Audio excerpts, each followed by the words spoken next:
yang dipimpin oleh raja bijaksana bernama Kertamarta. Sang raja memiliki dua orang putri yang berparas cantik, yaitu bernama Dewi Candragirana dan Dewi Galuh. Meskipun keduanya putri raja, namun Dewi Candragirana lebih disayang oleh rakyatnya karena selain mempunyai paras yang cantik, Dewi Candragirana juga memiliki budi pekerti yang baik. Dewi Galuh yang melihat hal itu pun merasa iri. Lama-lama rasa iri itu berubah menjadi rasa benci. Di suatu hari, sang raja ingin menjodohkan Dewi Candragirana dengan seseorang dari kerajaan Kahuripan, yaitu Raden Inokertapati. Dewi Candragirana pun menyetujuinya karena sebenarnya Dewi Candragirana dan Raden Inokertapati sudah saling tahu dan saling mengenal. Dewi Galuh yang mendengar hal itu pun merasa marah karena sebenarnya dia sudah menaruh rasa sangat lama kepada Raden Inokertapati, sang pewaris tahta kerajaan Kahuripan. Namun sekarang keinginannya untuk menjadi permaisuri pun pupus. Kemarahan Dewi Galuh pun membuatnya gelap mata. Dewi Galuh mengunjungi sang penyihir. Kemudian Dewi Galuh pun menyuruh penyihir untuk melenyapkan atau menyingkirkan Dewi Candragirana. Penyihir itu pun menyetujui kemauan Dewi Galuh dengan imbalan sekantong emas. Di suatu hari ketika Dewi Candragirana sedang berada di taman kerajaan, Dewi Candragirana dikejutkan oleh munculnya sosok penyihir di hadapannya. Merasa dirinya dalam bahaya, Dewi Candragirana pun pergi dari tempat itu. Namun dengan sigap penyihir mengeluarkan mantranya. Seketika asap tebal menyelimuti tubuh Dewi Candragirana.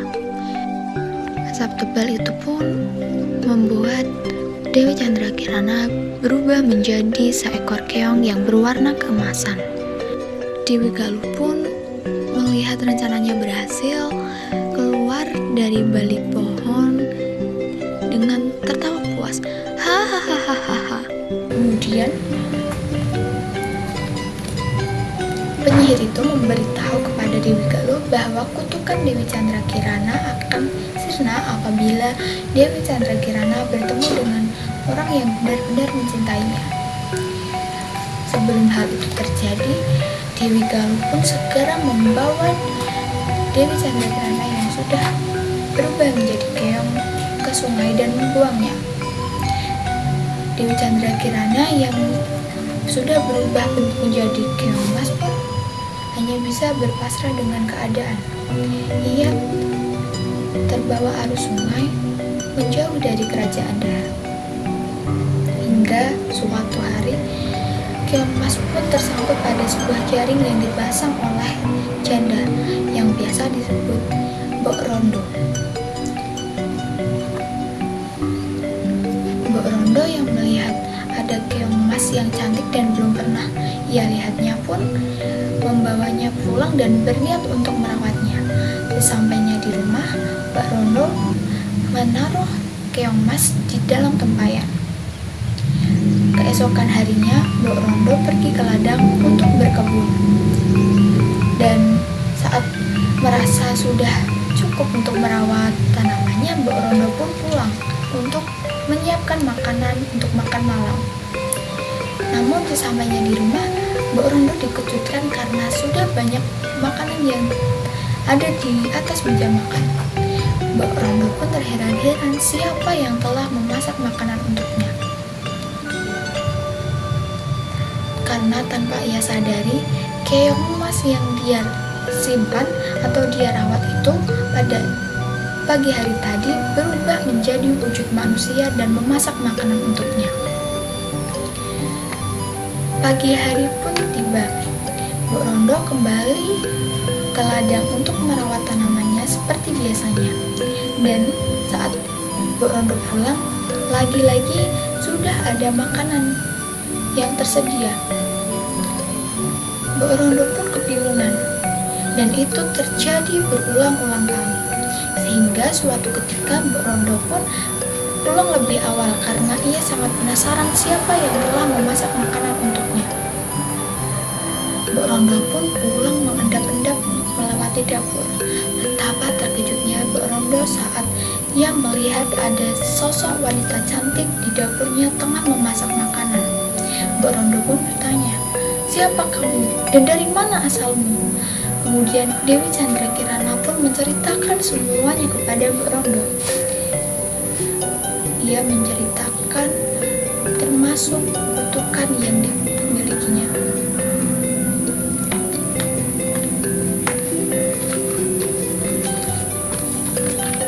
Di lain sisi, Raden Inu Kertapati tidak percaya bahwa Dewi Chandra Kirana hilang begitu saja.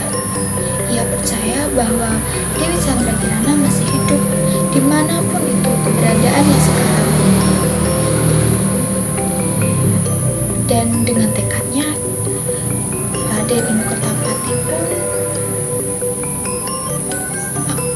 ingin pergi untuk mengembara. Kepergian Raden Inu Kertapati diketahui oleh Dewi Galuh.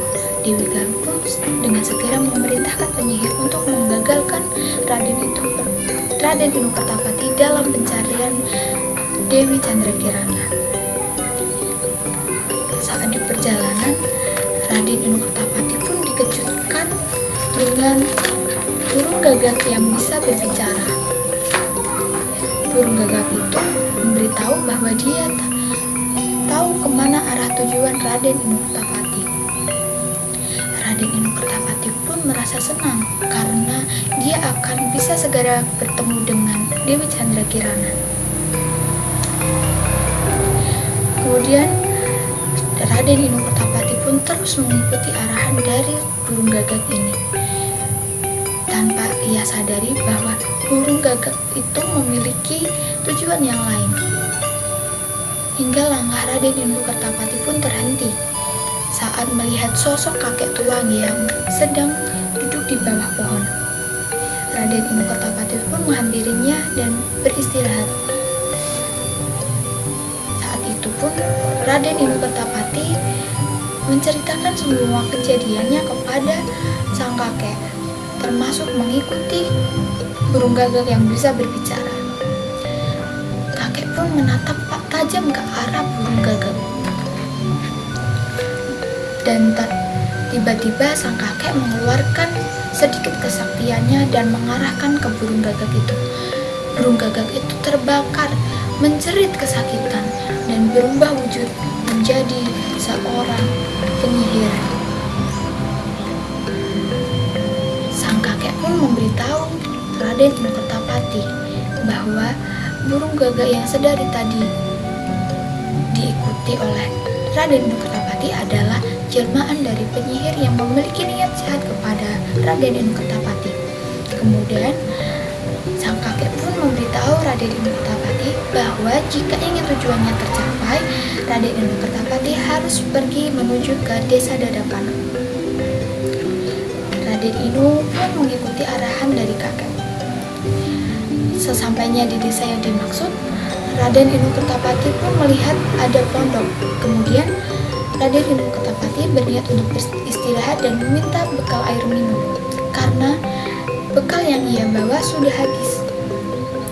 Saat hendak meminta bekal air minum, betapa terkejutnya Raden Inu Kertapati karena ternyata pondok itu adalah tempat tinggal Mbok Rondo dan Dewi Chandra Kirana. Mereka pun merasa senang karena mereka bisa bertemu kembali. Pertemuan itu membuat kutukan yang dimiliki Dewi Chandra Kirana pun sirna. Kemudian mereka berdua kembali ke istana.